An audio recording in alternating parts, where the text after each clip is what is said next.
This is Scott from ILS Ward. Welcome. I'll be paddling from Morley, Michigan to Baxter Bridge, which is roughly about 12 miles down the river. And this is the Little Muskegon River. So that's the plan for today. Stay tuned.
Welcome to Morley, Michigan and the Little Muskegon River. Here I am trying to find an entry point to get below the dam. I'm looking under the old railroad bridge, which is the rails to trails. There's the spot that's underneath the railroad bridge. That looked a little dicey. Here's a trail coming in. Looked like I would have to haul a lot of gear through a narrow passage there and then down a hill. So I'm looking further down the shoreline. Lots of ankle breakers there with the stones, and then as I look across the river and up close to this, the same thing. Normally one would want to stay away from a dam like this with all this water flow, but this right here looked like a good spot to go in, and it's right next to the dam right here, and it ended up being the best spot for me as the rocks there weren't as many rocks, and I could easily navigate through those little spots, those little clear spots. This is where I decided to go into the river. This canoe trip here, this paddling trip, is about 12 miles, and it's the next segment of the Little Muskegon River. The first segment was Altona to Morley, and now this segment is from Morley to Dagget Road Bridge, and I'm off to a start here. Moving down the river. I really expected this part of the river, which I've never been on the Little Muskegon River other than my earlier trip here with the first section. I never expected it to be as shallow as it was. Maybe this year being a low water year, maybe it's contributed more to it. But I thought for sure this section was going to be better. I thought it was going to be deeper. I thought there were going to be less obstacles. I turned out to be wrong. This was maybe even worse than the first section. So here I was just avoiding some metal in the under the railroad bridge there. I didn't want my canoe to get punctured with some fence post or something that was there. I can't remember. And then there's a fence post coming up in the middle of the river there. Don't know what that's all about. So I'm just kind of getting away from all these obstacles so I can get a good start here. And everything ends up being fine after here. We got through this.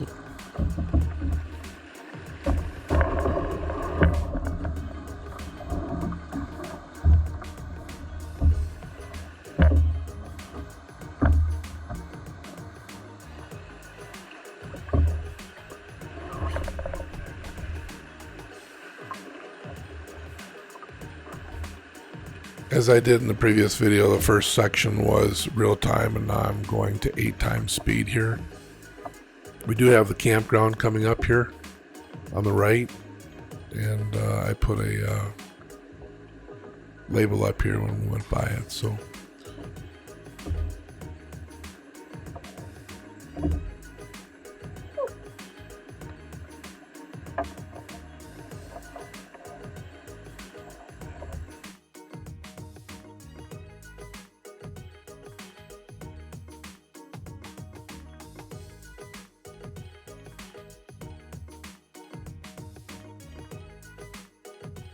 There's a little surprise behind this tree that's in the middle of the river right now. There's 3 or 4 deer.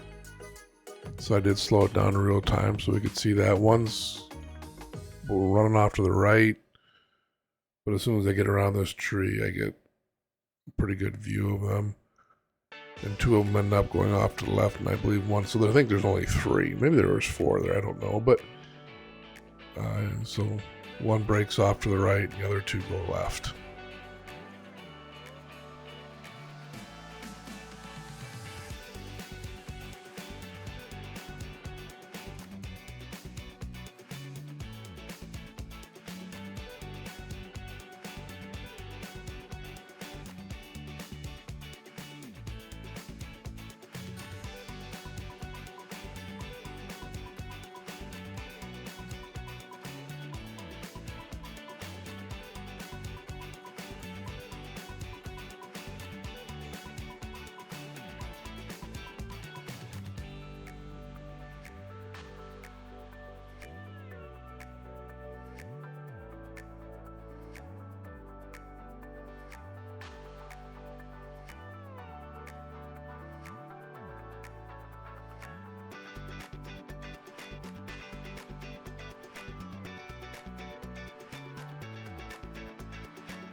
On this section of the river, I ended up seeing dozens and dozens of very small fish, lots of bait fish, small minnows.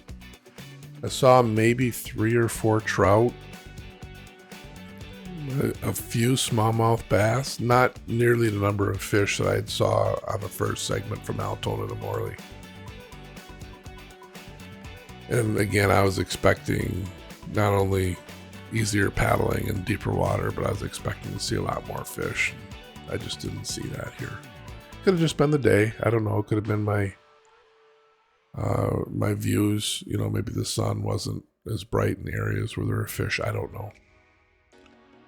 But this is pretty much par for the course. All these types of obstacles and things, with some almost unpassable as far as being able to squeeze under them or go over. So,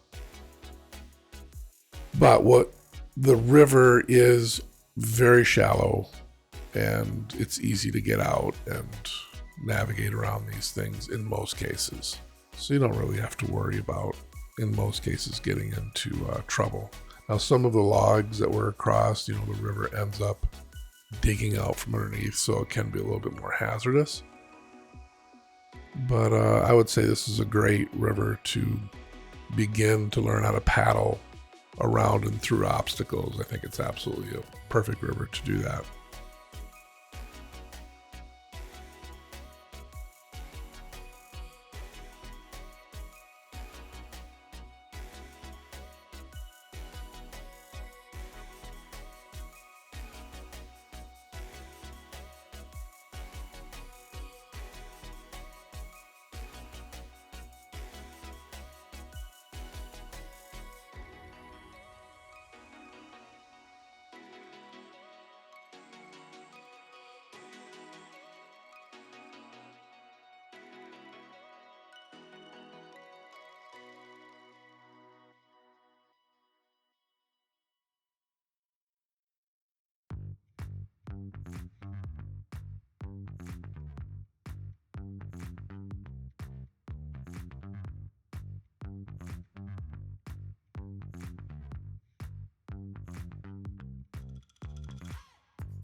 Our first bridge, other than the railroad bridge, was 190th Avenue Bridge. And wasn't really any point in scouting this out because it was too close to Morley anyway. So I didn't bother visiting it.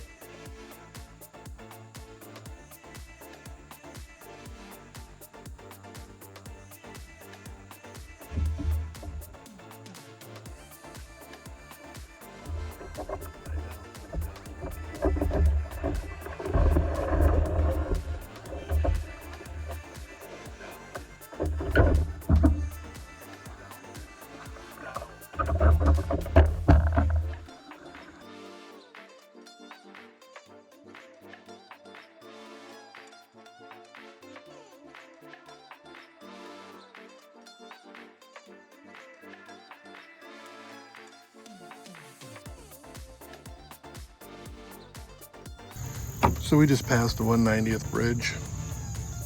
We are going to be approaching US 131, the two bridges there, the north and the southbound, and everything's going well. Pixie seems to be struggling a little bit with listening, but we'll work on her.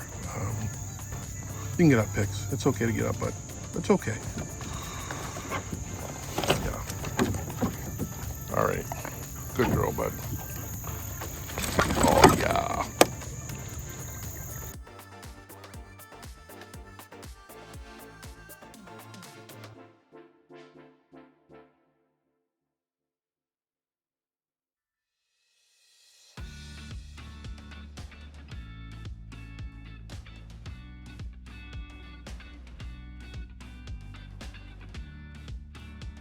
I had several of these where you had to go underneath the log or the branch coming out, and sometimes pretty straightforward. You just bend down and wait for it to pass. One of my concerns was making sure that the GoPro camera wasn't hit on the front. Other than that, it was just keeping me in the boat. But there was one, particularly at the end, that I kind of struggled with, and it didn't allow the GoPro camera to go under, and it tilted it up, and you'll see that. And I barely was able to go under it myself. So that was an interesting obstacle for us.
Since this bridge is gated, it appears to be private.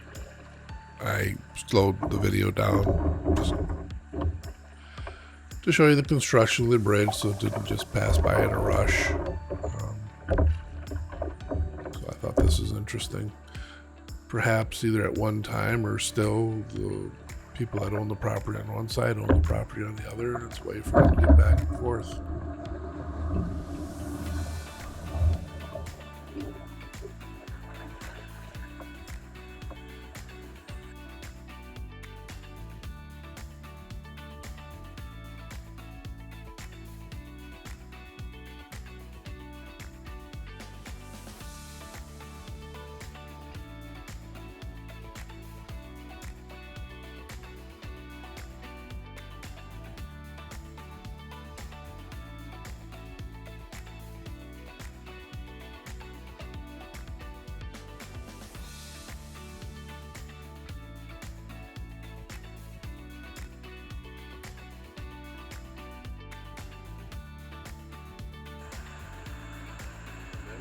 So the highway noises I could hear from quite a distance as I approached this, and almost the entire distance after going underneath these bridges until I got to the Long Road Bridge. I could still hear the highway because the river was so close. The majority of the distance paralleling the highway. So car noise is a bit of a problem on the majority of this river if you're trying to get away from that.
So we just got done going under the 131 bridges. You can kind of hear it, and the river's looking really good. There aren't any problems. So far, so good.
Here's another private bridge.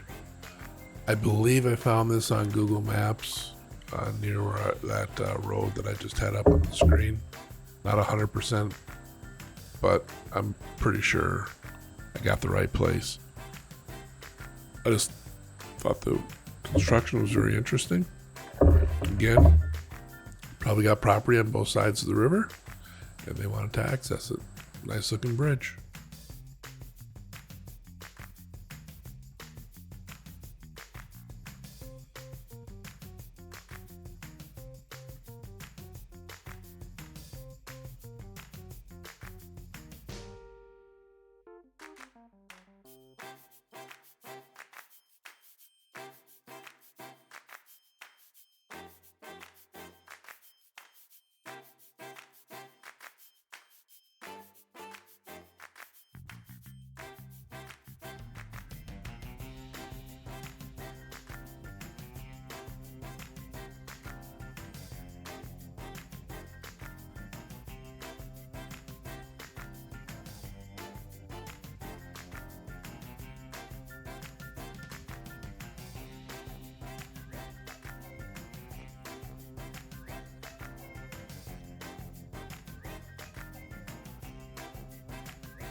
I did scout this bridge out to see if this was something that I wanted to stop at, but the banks and the access to the road were not good, so I chose to skip this bridge and go to Dagget Road.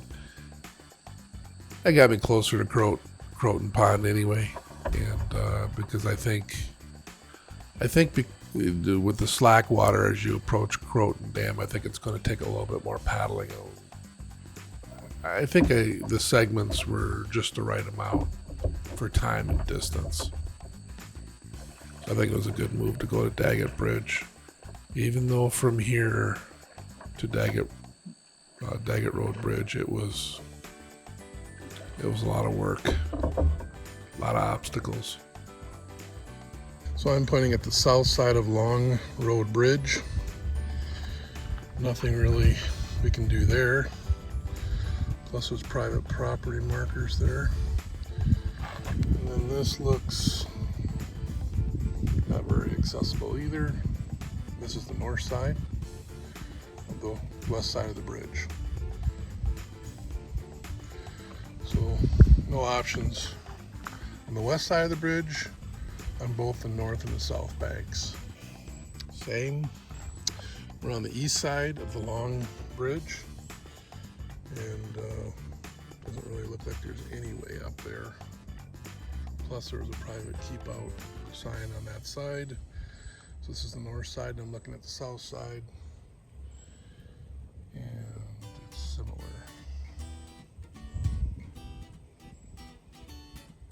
We just passed under Long Road Bridge. There it is. Pixie's doing well. Lots of rapids like that right there. Yeah, we're about 3 miles away from our takeout, so at Dagget Road. I don't think we have much longer. Beautiful day, a little warm, but still very nice weather.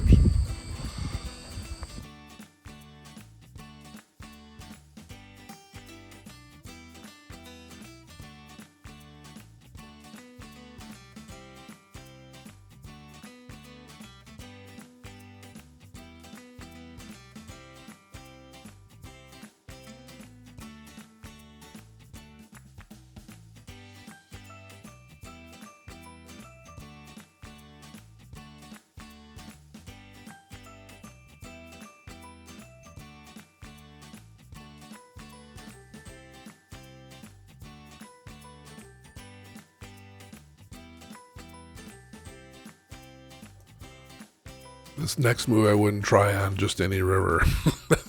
It was shallow, boy. I tell you, that could have went south easy.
This is the tree coming up here that tested my stretching capabilities. So I took a little while trying to get myself lined up here to figure out how I could do this, and I hit the GoPro camera. Wasn't passing underneath. That's why it's pointed up in the air. And then and I corrected it and I'm on. But I had to do quite a back stretch there to get underneath that.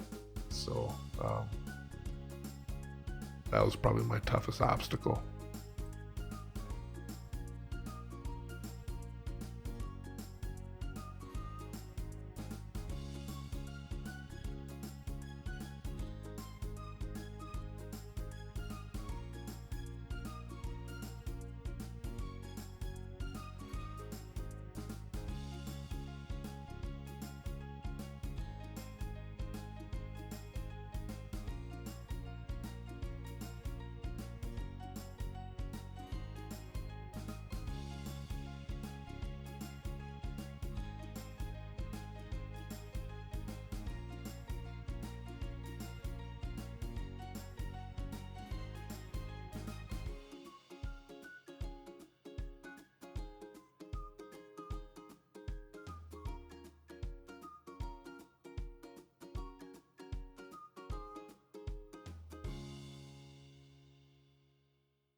Real quick assessment of the Little Muskegon from Morley, Michigan to Dagget Road Bridge. It's about 12 to 13 miles. It's full of obstacles. Most you can paddle through or around. There are a few because I think the low water, it necessitates maybe a very light carryover.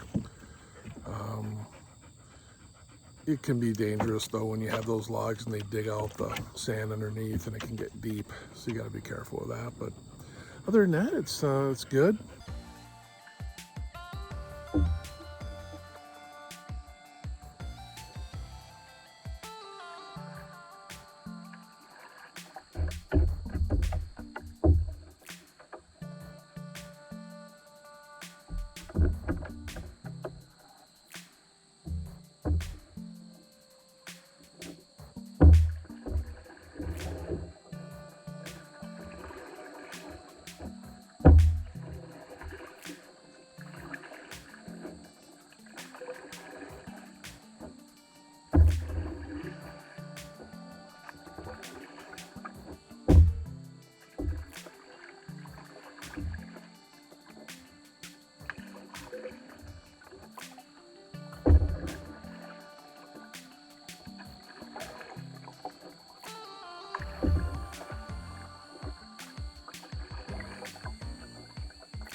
All right, this is Dagget Road Bridge. This is looking upstream, so I am on the east side of the bridge. This is the south bank, so really nothing to access there. But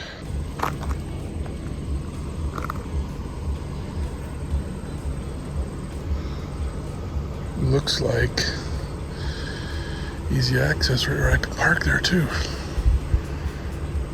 That is the south bank right there. This is the speed of the river.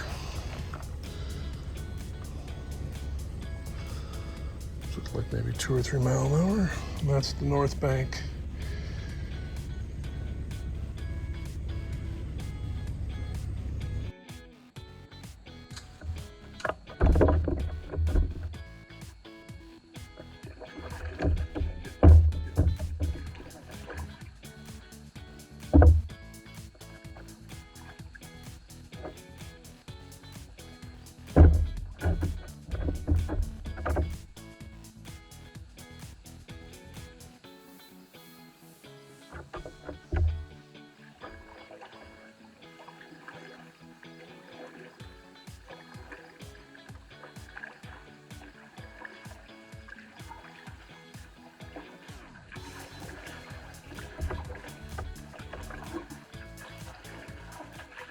Still on the river. It's Little Muskegon between Morley and Dagget Road. Just doesn't want to let go, and that's okay. Lots of obstacles. There's a few carryover logs that might be submersed if the water were a little higher, but it keeps hanging on. I'm really close to Dagget Road Bridge. It did have a little bit of a storm with some rain.